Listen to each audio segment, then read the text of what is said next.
कहानी की शुरुआत में हम एक टूरिस्ट शिप को देखते हैं जिस पर सारे टूरिस्ट खूब एंजॉय कर रहे होते हैं। यहाँ पर गोंग नाम का एक आदमी भी अपनी बेटी के साथ घूमने के लिए आया होता है और वो अपनी बेटी को एक वॉकी टॉकी गिफ्ट करता है क्योंकि आज उसकी बेटी का बर्थडे होता है।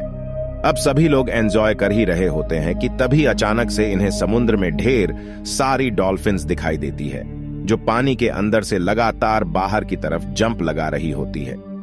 डॉल्फिन्स को जंप लगाता देखकर सभी टूरिस्ट बहुत खुश होते हैं, लेकिन उन्हें यह पता नहीं होता है कि एक जाइंट स्नैक समुद्र के अंदर से डॉल्फिन्स का शिकार कर रहा है, जिसकी वजह से डॉल्फिन्स अपनी जान बचाने के लिए समुद्र से बाहर जंप लगा रही है।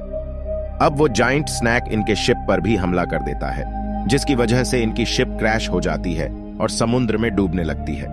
गोंग जब होश में आता है तो देखता है कि उसकी तरह बहुत से लोग अभी भी जिंदा बचे हुए हैं, लेकिन गोंग अपनी बेटी को वहां ना पाकर बहुत दुखी होता है क्योंकि उसको लगता है कि उसकी बेटी समुद्र में डूबकर मारी गई। तभी गोंग को उस वॉकिंग टॉकी से आवाज सुनाई देती है जिसे उसने अपनी बेटी को गिफ्ट किया था, और गोंग को पता चल जाता है कि उसकी बेटी अभी भी जिंदा है जो कुछ लोगों के साथ आइलैंड के दूसरे किनारे पर फंसी हुई है।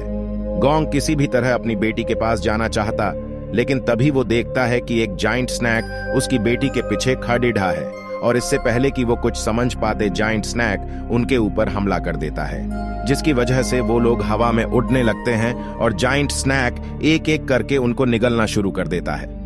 गोंग ये सब देखकर बुरी तरह से डर जाता है और अपनी बेटी को बचाने के लिए उस तरफ जाना शुरू कर देता है,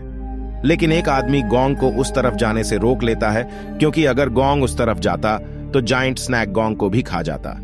अब जाइंट स्नैक गोंग की बेटी को भी निगल जाता है, जिसके बाद वो जंगल में चला जाता है। जाइंट स्नैक के वहां से जाने के बाद सभी लोग एक जगह पर इकट्ठा होते हैं और आइलैंड से बाहर निकलने का प्लान बनाने लगते हैं। इस समय सभी लोग बहुत दुखी होते हैं क्योंकि सभी ने किसी अपने को खोया होता है। गोंग अपनी बेटी की मौत से पूरी तरह से टूट चुका होता है कि तभी एक बार फिर से गोंग के वॉकी टॉकी में आवाज आना शुरू हो जाती है, जिससे गोंग को लगता है कि उसकी बेटी अभी भी जिंदा है। इसलिए वो माओ नाम के एक आदमी और कुछ लोगों के साथ जंगल में जाकर अपनी बेटी और बाकी के लोगों को बचाने का डिसाइड करता है, क्योंकि वॉकी टॉकी से आ रही आवाज का मतलब होता है कि जाइंट स्नैक के निगलने के बाद भी वो लोग अभी जिंदा है। गोंग के अपने टीम के साथ जंगल के अंदर जाने के बाद बचे हुए लोग अभी भी आइलैंड के किनारे पर खड़ीढ़े होते हैं और खुद को सुरक्षित महसूस कर रहे होते हैं, क्योंकि उनको लगता है कि जंगल में